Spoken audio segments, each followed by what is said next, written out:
Jason Calacanis does not lack ambition. He has stated, quite bluntly, that his mission is to be recognized as the absolute greatest investor in the history of Silicon Valley. He built that reputation on a series of aggressive early bets.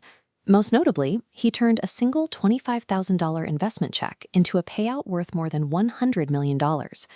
This wasn't the result of an elite upbringing. Calacanis was a middle-class kid from Bay Ridge, Brooklyn, who entered the tech world with a psychology degree rather than a Stanford computer science pedigree. His rise is an anomaly in a highly gate-kept industry. Without family wealth or a technical background, he had to invent a new playbook to force his way into the rooms where the biggest deals are made. In the late 90s, he launched a photocopied newsletter called the Silicon Alley Reporter. By relentlessly promoting the brand, he made himself a fixture of the New York tech scene during the first dot-com boom. Journalism served as his Trojan horse. It gave him a legitimate reason to interview successful founders, allowing him to build a high-level network and develop a sharp eye for corporate posturing. When the dot-com bubble burst, his magazine went bankrupt. It was a brutal introduction to market volatility, but it provided him with his first set of battle scars in venture capital. Failing as a publisher taught him a vital truth. Proximity to founders is useful, but true wealth is only generated by those who hold equity in the companies they cover. Calacanis moved from reporting on the game to playing it.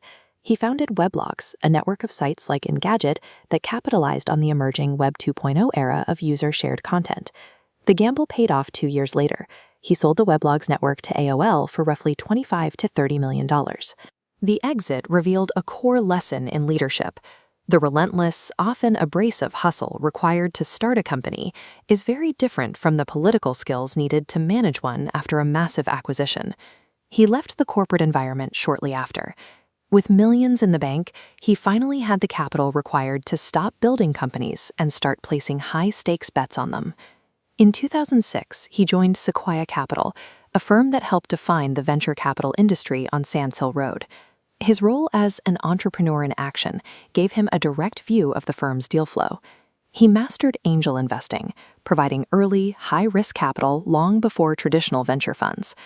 Earning a 1x return secures board seats and your reputation, but hitting a 100x return establishes a Midas touch, providing leverage to raise independent funds or lead top-tier firms. His position at Sequoia put him in the path of a young founder named Travis Kalanick. Calacanis recognized the potential and wrote a $25,000 check for a fledgling company called Uber. The success of that deal proved a fundamental rule. To win in angel investing, you need both the capital to stay in the game and the elite network required to find the right deals. Not every bet was a winner. He launched Mahalo, a human-curated search engine, intending to challenge Google's dominance in the search market. Google responded with the Panda algorithm update. It prioritized different types of content, which caused Mahalo's traffic to plummet and effectively ended the business. The failure of Mahalo demonstrated a harsh reality. Even a well-funded, experienced operator cannot easily outmaneuver a trillion-dollar monopoly in a direct head-to-head competition. After years of operating, Calacanis realized that owning pieces of hundreds of startups, while controlling the media narrative around them, was a more effective way to build systemic influence. He doubled down on his media presence, using the All In podcast and This Week in Startups to aggregate millions of listeners interested in the tech economy. He then launched The Syndicate. This mechanism allows his massive audience to pool their capital to fund the startups he discovers. By managing it, he earns a 20% carry on profits without risking massive amounts of his own personal wealth. This creates a self-reinforcing flywheel. His media reach attracts investment capital, that capital funds the next generation of startups, and those startups provide the high-level content that fuels his media reach. Jason Calacanis' career suggests that his real advantage was never just luck, but a calculated strategy of skill stacking.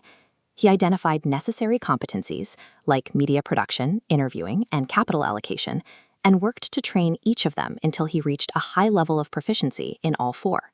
His path shows that in a rapidly shifting tech economy, this kind of versatility offers a level of career durability that a single specialized degree cannot match.